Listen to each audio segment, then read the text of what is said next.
एक गर्व की बात है कि स्वाधीनता दिवस और गणतंत्र दिवस सभी भारतीय उत्साह और उमंग के साथ मनाते हैं। ये दिवस हमें भारतीय होने के गौरव का विशेष स्मरण कराते हैं। 15 अगस्त की तारीख हमारी सामूहिक स्मृति में गहराई से अंकित है। औपनिवेशिक शासन की लंबी अवधि के दौरान देशवासियों की अनेक पीढ़ियों ने ये सपना देखा था कि एक दिन देश स्वाधीन होगा। देश के हर हिस्से में रहने वाले पुरुष और महिलाएं, बूढ़े और जवान विदेशी शासन की बेड़ियों को तोड़ फेंकने के लिए व्याकुल थे। उनके संघर्ष में निराशा नहीं, अपितु बलवती आशा का भाव था। आशा का वही भाव स्वतंत्रता के बाद हमारी प्रगति को ऊर्जा देता रहा। कल जब हम अपने त्रिरंगे को सलामी दे रहे होंगे तो हम उन सभी स्वाधीनता सेनानियों को भी श्रद्धांजलि अर्पित करेंगे जिनके बलिदान के बल पर 78 साल पहले 15 अगस्त के दिन भारत ने स्वाधीनता हासिल की थी। अपनी स्वाधीनता का पुनः प्राप्त करने के बाद हम एक ऐसे लोकतंत्र के मार्ग पर आगे बढ़े जिसमें सभी वयस्कों को मतदान का अधिकार था। दूसरे शब्दों में कहें तो हम भारत के लोगों ने अपने नियति को स्वरूप देने का अधिकार स्वयं को अर्पित किया। अनेक लोकतांत्रिक व्यवस्थाओं में जेंडर, रिलीजन तथा अन्य आधारों पर लोगों के मताधिकार पर पाबंदियां होती थी, परंतु हमने ऐसा नहीं किया। चुनौतियों के बावजूद भारत के लोगों ने लोकतंत्र को सफलतापूर्वक अपनाया। लोकतंत्र को अपनाना हमारी प्राचीन लोकतांत्रिक मूल्यों की सहज अभिव्यक्ति थी। भारत भूमि विश्व के प्राचीनतम गणराज्यों की धरती रही है। इसे लोकतंत्र की जननी कहना सर्वथा उचित है। हमारे द्वारा अपनाए गए संविधान की आधारशिला पर हमारी लोकतंत्र का भवन निर्मित हुआ है। हमने लोकतंत्र पर आधारित ऐसी संस्थाओं का निर्माण किया जिनसे लोकतांत्रिक कार्यशैली को मजबूती मिली। हमारे लिए हमारा संविधान और हमारे लोकतंत्र सर्वोपरि है। अतीत पर दृष्टिपात करते हुए हमें देश के विभाजन से हुई पीड़ा को कदापि नहीं भूलना चाहिए। आज हमने विभाजन विभीषिका स्मृति दिवस मनाया। विभाजन के कारण भयावह हिंसा देखी गई और लाखों लोग विस्थापित होने के लिए मजबूर किए गए। आज हम इतिहास की गलतियों के शिकार हुए लोगों को श्रद्धांजलि अर्पित करते हैं। प्यारे देशवासियों, हमारे संविधान में ऐसे 4 मूल्यों का उल्लेख है जो हमारे लोकतंत्र को सुदृढ़ बनाए रखने वाले 4 स्तंभ हैं। ये मूल्य है न्याय, स्वतंत्रता, समता और बंधुता। ये हमारी सभ्यता के ऐसे सिद्धांत हैं जिन्हें हमने स्वाधीनता संग्राम के दौरान पुनः जीवंत बनाया है।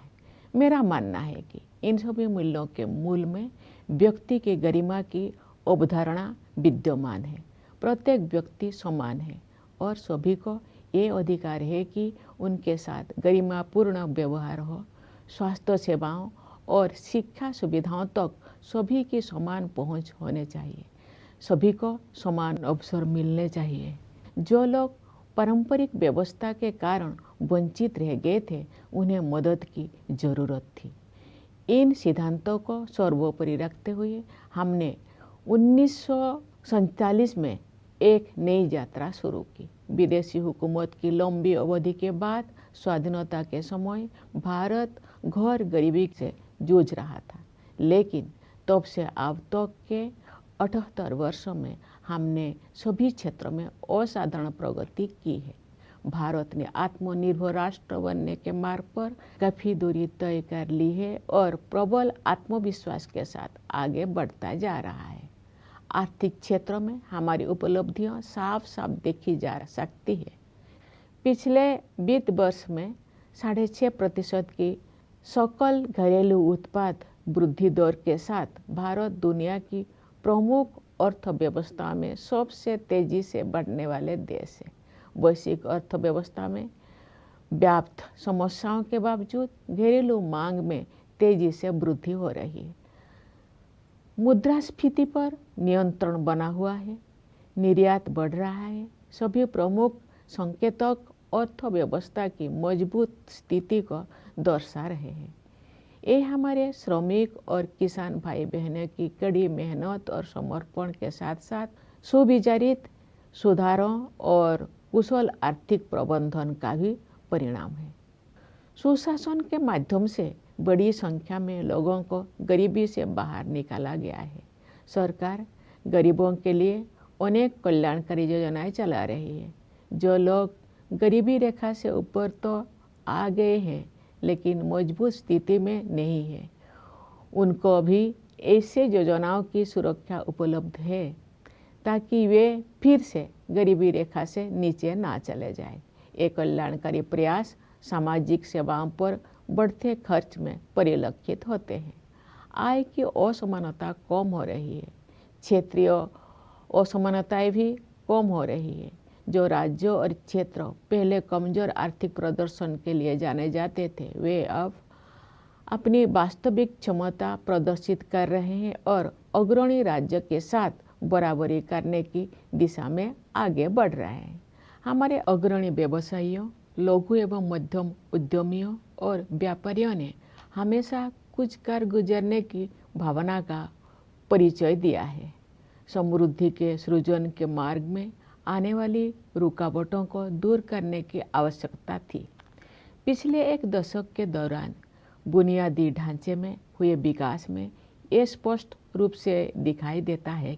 हमने भारतमाला परियोजना के तहत राष्ट्रीय राजमार्ग नेटवर्क का विस्तार और सुदृढ़ीकरण किया है। रेलवे ने भी नवाचार को प्रोत्साहन दिया है तथा नवीनतम टेक्नोलॉजी से युक्त नई तरह की रेलगाड़ियों और डिब्बे का उपयोग किया जाने लगा है। कश्मीर घाटी में रेल संपर्क का शुभारंभ करना एक प्रमुख उपलब्धि है। शेष भारत के साथ घाटी का रेल संपर्क उस क्षेत्र में व्यापार और पर्यटन को बढ़ावा देगा और नई आर्थिक संभावनाओं के द्वार खोलेगा। कश्मीर में इंजीनियरिंग के ये असाधारण उपलब्धि हमारे देश के लिए एक ऐतिहासिक माइलस्टोन है। देश में शहरीकरण तेज गति से हो रहा है, इसलिए शहरों की स्थिति सुधारने पर सरकार विशेष ध्यान दे रही है। शहरी परिवहन के प्रमुख क्षेत्रों पर विशेष ध्यान देते हुए सरकार ने मेट्रो रेल सुविधाओं का विस्तार किया है। पिछले एक दशक के दौरान मेट्रो रेल सेवा की सुविधा से युक्त शहरों की संख्या कई गुना बढ़ गई है। शहरों के कायाकल्प और शहरी परिवर्तन के लिए अटल मिशन यानी अमृत ने ये सुनिश्चित किया है कि अधिक से अधिक घरों में नल से पानी की भरोसेमंद आपूर्ति हो और स्टोरेज कनेक्शन सुविधा उपलब्ध हो। सरकार ये मानती है कि जीवन की बुनियादी सुविधाओं पर नागरिकों का हक बनता है। जल जीवन मिशन के तहत ग्रामीण घरों में नल से जल पहुंचाने में प्रगति हो रही है। अपने तरह के विश्व की सबसे बड़ी स्वास्थ्य सेवा योजना आयुष्मान भारत के अंतर्गत विभिन्न कदम उठाए गए हैं। उन प्रयासों के परिणाम स्वरूप स्वास्थ्य सेवा के क्षेत्र में हम क्रांतिकारी बदलाव देख रहे हैं। इस योजना के तहत अब तक 55 करोड़ से अधिक लोगों को सुरक्षा कवच प्रदान किया जा चुका है। सरकार ने 70 वर्ष और उससे अधिक आयु के सभी वरिष्ठ नागरिकों को इस योजना की सुविधा उपलब्ध करा दी है, चाहे उनकी आय कितना भी हो। स्वास्थ्य सेवाओं तक पहुंच से जुड़ी असमानताएं दूर होने से गरीब और निम्न मध्यम वर्गों के लोगों को भी सर्वोत्तम संभव स्वास्थ्य सेवाएं उपलब्ध हो रही है। इस डिजिटल युग में ये स्वाभाविक है कि भारत में सबसे अधिक प्रगति सूचना प्रौद्योगिकी क्षेत्र में हुई है। लगभग सभी गांव में 4G मोबाइल कनेक्टिविटी उपलब्ध है। शेष कुछ हजार गांव में भी ये सुविधा शीघ्र ही पहुंचा दी जाएगी। इससे डिजिटल भुगतान तकनीकी को बड़े पैमाने पर अपनाना संभव हो पाया है। डिजिटल भुगतान के क्षेत्र में भारत कम समय में ही विश्व का अग्रणी देश बन गया है। इससे डायरेक्ट बेनिफिट ट्रांसफ़र को भी बढ़ावा मिला है तथा लक्षित लाभार्थियों तक कल्याणकारी भुगतान बिना किसी रुकावट और लीकेज के पहुंचना सुनिश्चित हो रहा है। दुनिया में होने वाले कुल डिजिटल लेन देन में से आधे से अधिक लेन देन भारत में होते हैं। ऐसे बदलाव से एक गतिमान डिजिटल अर्थव्यवस्था का निर्माण किया गया है, जिसका योगदान देश के सकल घरेलू उत्पाद में साल दर साल बढ़ रहा है। आर्टिफिशियल इंटेलिजेंस टेक्नोलॉजिकल एडवांसमेंट का अगला चरण है जो हमारे जीवन में अपना स्थान बना चुका है। सरकार ने देश के एआई क्षमताओं को मजबूत करने के लिए इंडिया एआई मिशन शुरू किया है। इस मिशन के तहत ऐसे मॉडल विकसित किए जाएंगे जो भारत की विशिष्ट आवश्यकताओं को पूरा करेंगे। हमारी आकांक्षा है कि वर्ष 2047 तक भारत एक ग्लोबल एआई हब बन जाए। इस दिशा में सामान्य लोगों के लिए तकनीकी प्रगति का सर्वोत्तम उपयोग और प्रशासन व्यवस्था में सुधार करके उनके जीवन को बेहतर बनाने पर विशेष ध्यान दिया जाएगा। जनसामान्य के जीवन को बेहतर बनाने के लिए कारोबार को आसान बनाने के साथ साथ जीवन को आसान बनाने पर भी समान बल दिया जा रहा है। विकास तभी सार्थक होता है जब हाशिए पर के लोगों तक सहायता पहुँचे और उनके लिए नए अवसर उपलब्ध हो। इसके अलावा हम हर संभव क्षेत्रों में अपनी आत्मनिर्भरता बढ़ा रहे हैं। इससे हमारा आत्मविश्वास बढ़ा है और विकसित भारत बनने की हमारी यात्रा की रफ्तार तेज हुई है। पिछले सप्ताह 7 अगस्त को देश में राष्ट्रीय हथकरघा दिवस मनाया गया। इस दिवस को मनाने का उद्देश्य हमारे बुनकरों और उनके उत्पादों का सम्मान करना है। हमारे स्वाधीनता संग्राम के दौरान 1905 में शुरू किए गए स्वदेशी आंदोलन की स्मृति में वर्ष 2015 से ये दिवस हर साल मनाया जाता है। महात्मा गांधी ने भारतीय कारीगरों और शिल्पकारों के खून पसीनों से निर्मित और उनके अतुलनीय कौशल से युक्त उत्पादों को बढ़ावा देने के लिए स्वदेशी की भावना को और मजबूत किया था। स्वदेशी का विचार मेक इन इंडिया और आत्मनिर्भर भारत अभियान जैसे राष्ट्रीय प्रयासों को प्रेरित करता रहा है। हम सबको ये संकल्प लेना है कि हम अपने देश में बने उत्पादों को खरीदेंगे और उनका उपयोग करेंगे। प्यारे देशवासियों, सामाजिक क्षेत्र में किए गए प्रयासों से संवर्धित समग्र आर्थिक विकास के बल पर भारत 2047 तक एक विकसित अर्थव्यवस्था बनने के मार्ग पर अग्रसर है।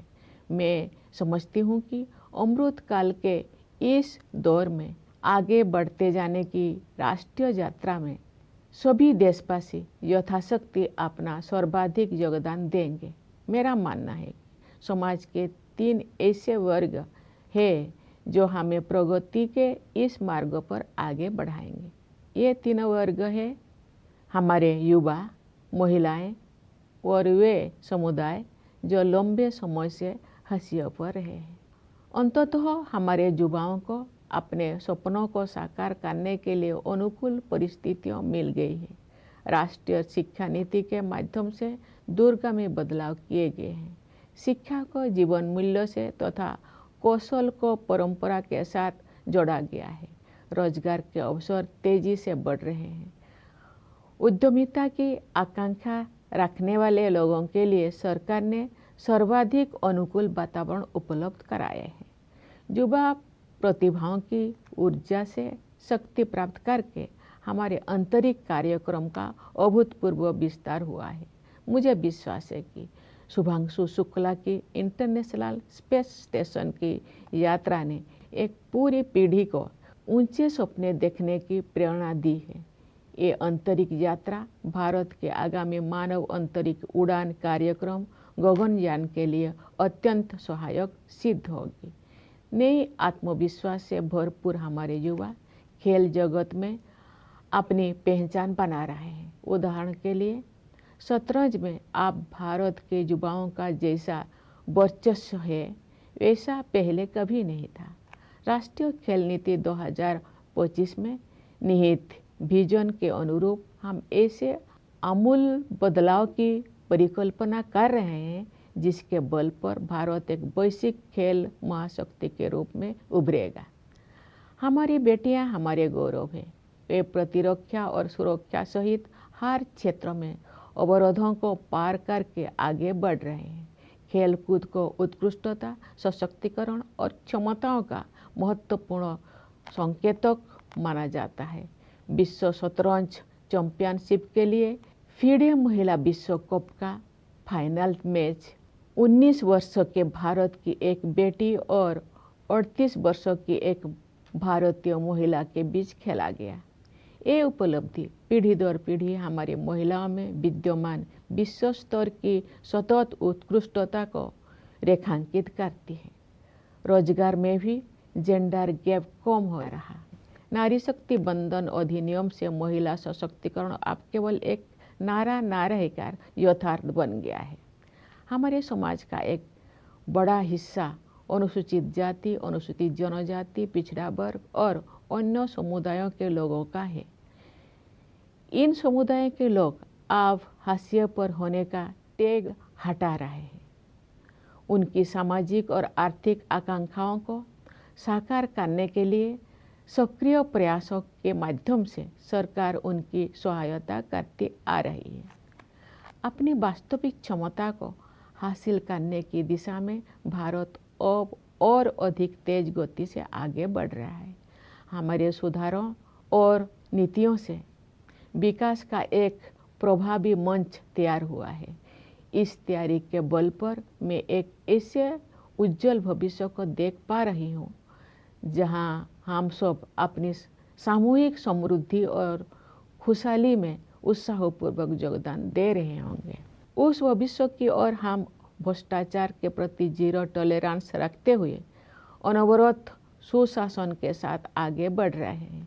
इस संदर्भ में मुझे महात्मा गांधी की एक महत्वपूर्ण बात याद आ रही है।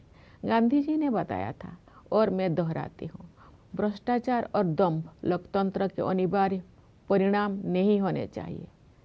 हम सब ये संकल्प ले कि गांधी जी के इस आदर्श को कार्य रूप देंगे और भ्रष्टाचार को समूल नष्ट करेंगे।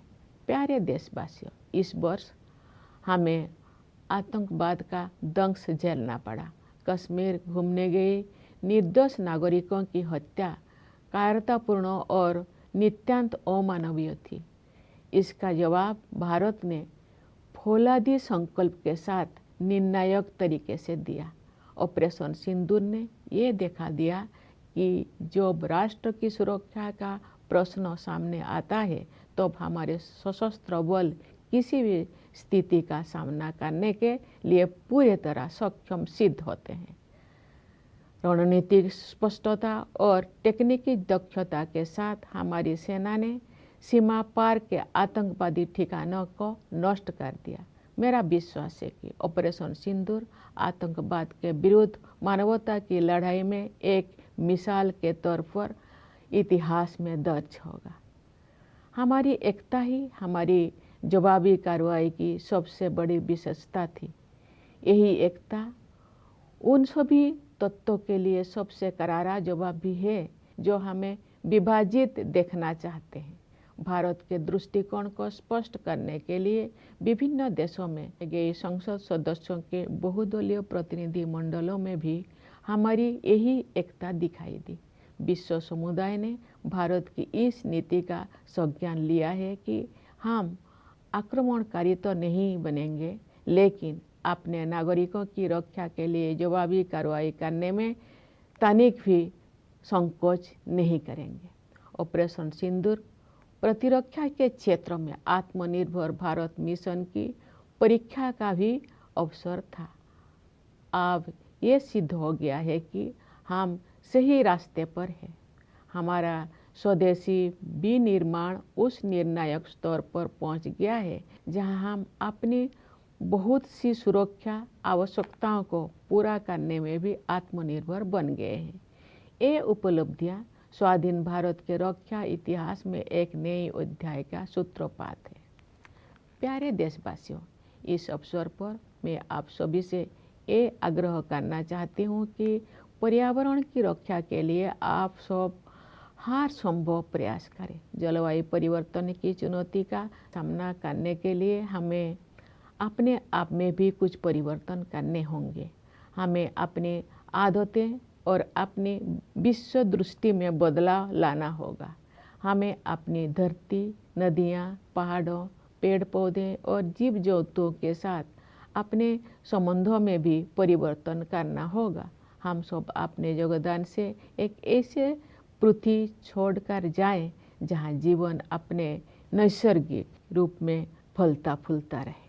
प्यारे देशवासियों, हमारी सीमाओं की रक्षा करने वाले सैनिकों, पुलिस तथा केंद्रीय सशस्त्र पुलिस बलों की ओर मेरा ध्यान विशेष रूप से जाता है।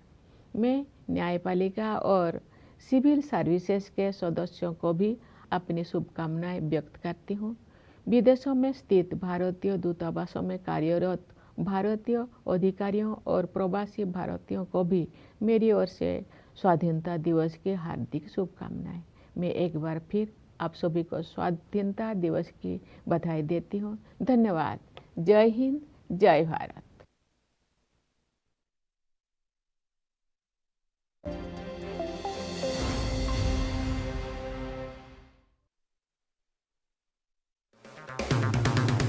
अगर आप बनना चाहते हैं एंकर या फिर आप में है जुनून एक तेज तर्रार न्यूज रिपोर्टर बनने का, तो आप ज्वाइन करें ITV और इंडिया न्यूज एक्स का media school. ITV next media international school का कोर्स आपको मौका दे।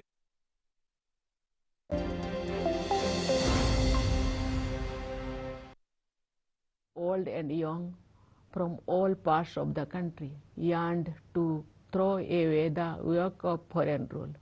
Their struggle was marked by robust optimism, which has continued to propel our progress since independence too. As we salute the tricolor tomorrow, we will also be paying homage to the memory of all freedom fighters whose sacrifices on India independence on the 15th of August 78 years ago. After regaining our freedom, we also became a democracy with universal adult franchise. In other words, we the people of India put the power to shape our destiny in the hands of each of us without any restrictions of gender, religion and other factors that had barred many people from voting in other democracies. In spite of many challenges, the people of India made a successful transition to democracy. The transition was a natural reflection of our ancient democratic ethos. India had the oldest republics in the world. It is rightly acknowledged as the mother of democracy. When we adopted the Constitution, it provided the edifice of democracy. We built democratic institutions that strengthened the practice of democracy. We prize our Constitution and our democracy above everything else. As we look back on the past, we must not forget the pain inflicted by the partition of the country. Today, we observe Vibhajan Vibhishika Smriti Divas. Terrible violence was witnessed and millions were forced to relocate due to partition.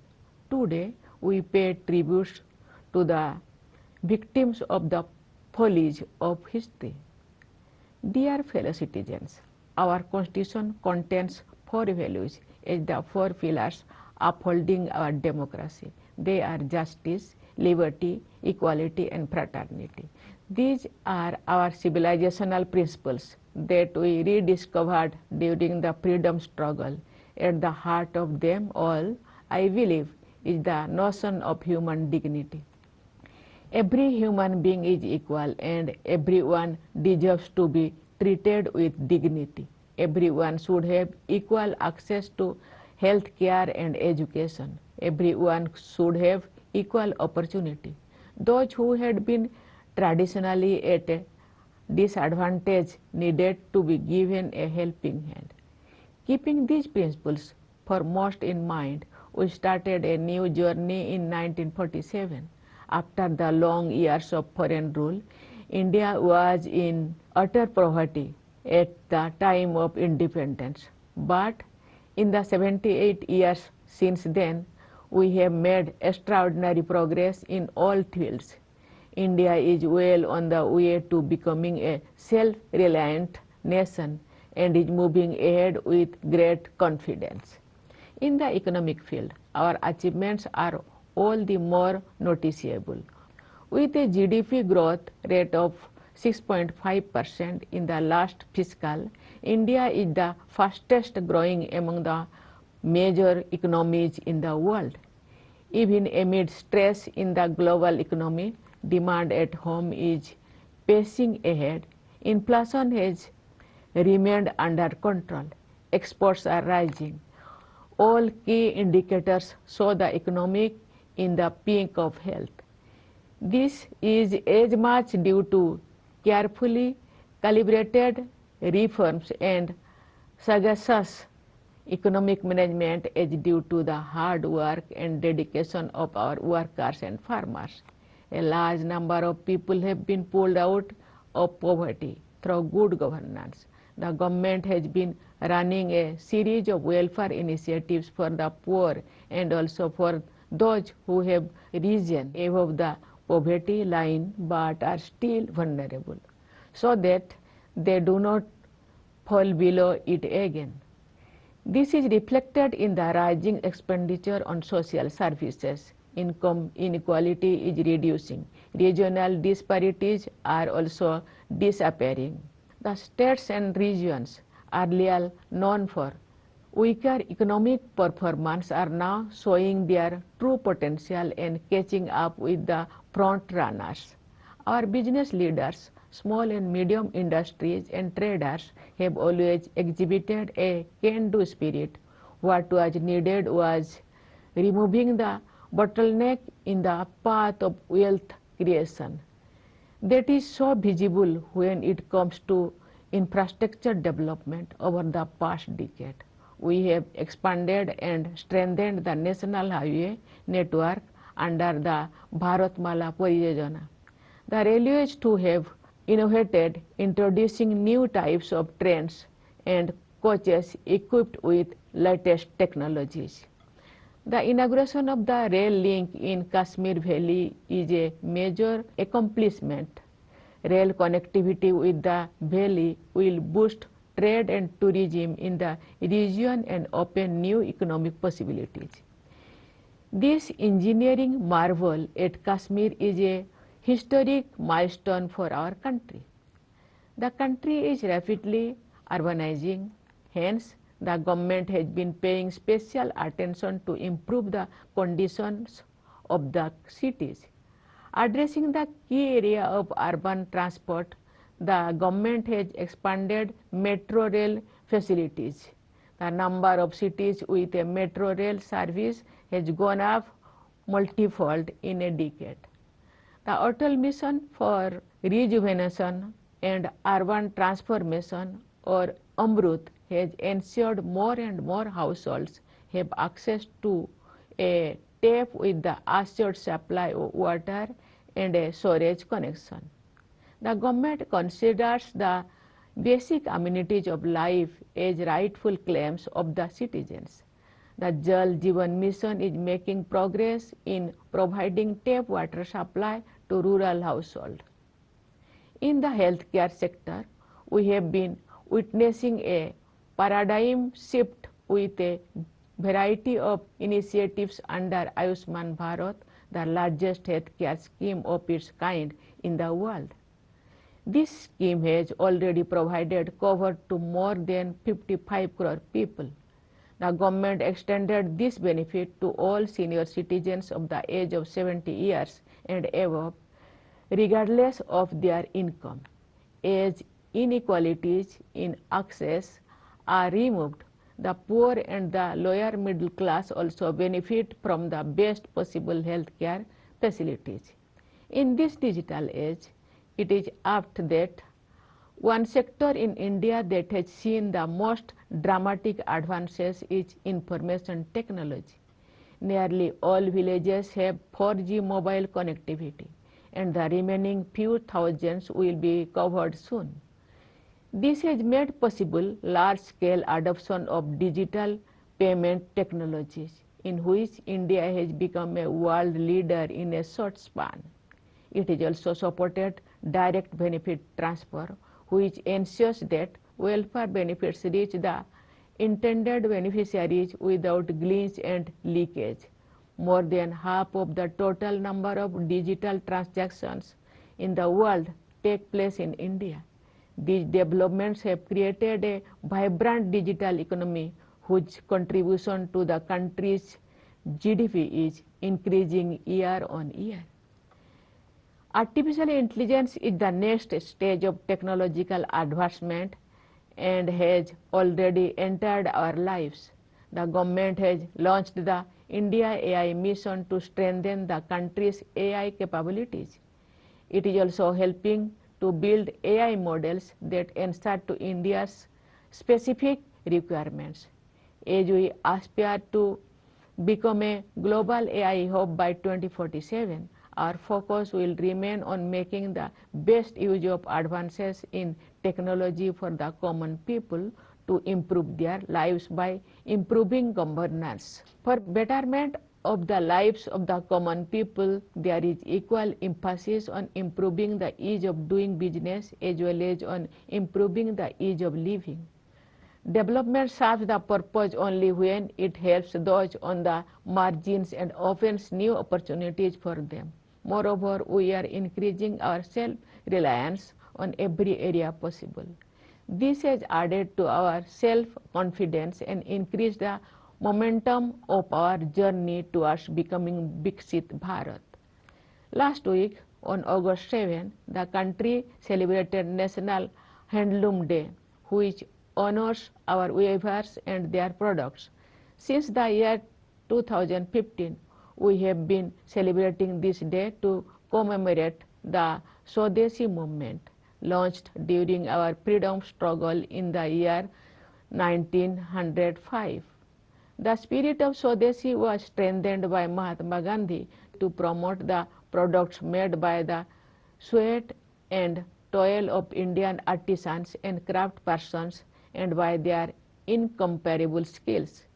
The idea of Swadeshi has been inspiring our national endeavors like Make in India initiative and Atmanirbhar Bharat Abhiyan. Let us resolve to buy and use Indian products. Dear fellow citizens, the all-round economic growth complemented by social sector initiatives has placed India well on the path of becoming a developed economy by 2047. With the nation marching ahead during the Amrit Kal, I see all of us contributing to the best of our ability. I believe there are three sections of society that will lead us on this path: youth, women, and the communities that had for long remained on the margins. Our youth have finally found the right environment for the realization of their dreams. The national education policy has brought in far-reaching changes, aligning learning with values and skills with tradition. Employment opportunities are booming. For those with entrepreneurial aspirations, the government has created the most conducive ecosystem. Fueled by young minds, our space program has witnessed unprecedented expansion. I am sure that Shubhangshu Shukla's space journey to the International Space Station has fired a whole generation to dream bigger. It will prove extremely helpful for India's upcoming human space flight program, Gaganyaan. Brimming with a new confidence, our youth are making a mark in sports and games. Chess, for example, is now dominated by India's youngsters like never before. We foresee transformative changes which will establish India as a global sporting powerhouse under the vision contained in the National Sports Policy 2025. Our daughters are our pride. They are bridging barriers in every field, including in the areas of defense and security. Sports are among important indicators of excellence, empowerment, and potential.